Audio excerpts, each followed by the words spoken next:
बहुत उचित है, उत्तम है। जिन्हें सनातन संस्कृति का ज्ञान हो, हिंदू धर्म के बारे में पता हो, देवी देवताओं के बारे में पता हो, पूजन पद्धति के बारे में पता हो, पूजन की सामग्री की कितना सम्मान करना चाहिए इस बारे में पता हो, उसी को ये कार्य दिया जाए तो ही उत्तम है। अब जिन्हें इस बारे में पता ही नहीं है, वो अगर विक्रय करेंगे तो निश्चित रूप से नाश ही करेंगे, उल्टा ही करेंगे। और कहीं थूक कांड मिले, फलों के ऊपर ना जाने गंदगी चिपकाते हुए मिले, एक जगह पेशाब कांड मिला, इससे ये सिद्ध होता है कि हो सकता कुछ षड्यंत्रकारी, हम ये नहीं कहते कि वो लोग हो सकते, कोई भी हो सकता। इसलिए गैर हिंदुओं को प्रवेश वर्जित महाकुंभ में कर देना चाहिए। और मेरे अंगने में तुम्हारा क्या काम भाई? वहां पर त्रिवेणी है, संगम है, महाकुंभ है, संतों का दर्शन है। तुम्हें कथा से लेना देना नहीं, तुम्हें हिंदुत्व से लेना देना नहीं, तुम्हें सनातन से लेना देना नहीं, तुम्हें राम से लेना देना नहीं। जब तुम्हें राम से कोई काम नहीं है तो राम के काम से तुम्हारा क्या काम है?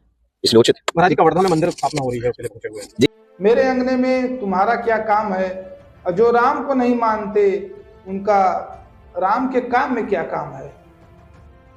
यही बात तो पंडित धीरेन्द्र कृष्ण शास्त्री जी कह रहे हैं। अगले साल होने वाले महाकुंभ को लेकर के उन्होंने ये बात कही है। उन्होंने कहा है कि अगले साल होने वाले महाकुंभ में जो जितने भी दुकानें हों, वो दुकानें गैर हिंदुओं को नहीं दी जाए। जो भी सनातनी हैं उनको ही वह दुकानें अलॉट की जाएं, दुकानें दी जाएं, ताकि हमारा धर्म अच्छे से और हमारे जो महाकुंभ है अच्छे से सफल हो सकता है। अगर गैर हिंदुओं को दिया जाए, हो सकता है षड्यंत्र की तरह से वह वहाँ पर थूक चिपका दे, फलों पर थूक चिपका दे और पूजा पद्धतियों को नष्ट कर दे। कि सनातन धर्म सदैव से कहता आया कि वसुधैव कुटुंबकम। इसका अर्थात होता है कि इस धरा पर जितने भी रहने वाले लोग हैं वो सभी अपने परिवार हैं। तो सभी अपने परिवार हैं। और लेकिन पंडित धीरेन्द्र कृष्ण शास्त्री ने कहा है कि गैर हिंदुओं का आना वहां पे वर्जित कर दिया जाए। और देखा जाए तो अगर एक तौर पे देखा जाए तो कि अगर मुसलमान हिंदू स्थलों पर चले जाते हैं भूल चूक या श्रद्धावश या प्रेमवश किसी भी तौर पे, या राजनीतिक दल या राजनीतिक तौर पर किसी भी तौर पर अगर वह हिंदू स्थलों पे चले जाते हैं तो मुस्लिम समुदाय के द्वारा उनके ऊपर फतवे जारी कर दिए जाते हैं। तो शायद अगर धीरेन्द्र कृष्ण शास्त्री जी कह रहे हैं कि हमारा धर्म भ्रष्ट हो सकता है, जिनको पूजा की सामग्री का पता न हो, जिनको पूजा पद्धति से कोई लेना देना नहीं हो, जिनको जानकारी न हो सकता है वह फलों पर थूक चिपका दे। तो पंडित धीरेन्द्र कृष्ण शास्त्री ने जो कहा है, बाकी आप लोगों की इस पे क्या राय है?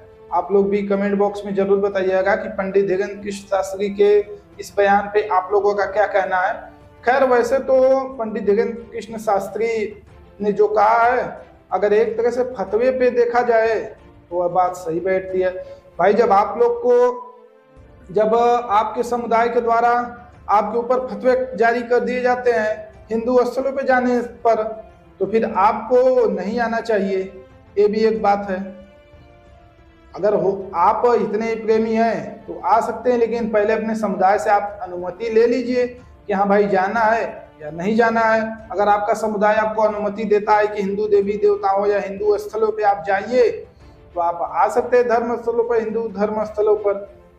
लेकिन अगर आपका जो समुदाय अगर आपके खिलाफ है, अगर आपके खिलाफ फतवा जारी करता है, आपको मना करता है, आपको बोलता है कि नहीं आपको नहीं जाना है, तो आप कृपया करके नहीं आइए, आप अपने समुदाय की बात करिए। वैसे हमारी जो सनातन संस्कृति है, सनातन संस्कृति में तो कहा गया वसुधैव कुटुंबकम, मतलब कि पृथ्वी पे जितने भी जीव हैं, जितने भी लोग हैं, सभी अपने परिवार हैं। आप आएंगे तो आपका हमारे पास स्वागत रहेगा। लेकिन अगर आपके खिलाफ फतवा जारी होता है तो फिर हम लोगों को भी कोई ना कोई तो एक विकल्प ढूंढना ही चाहिएगा।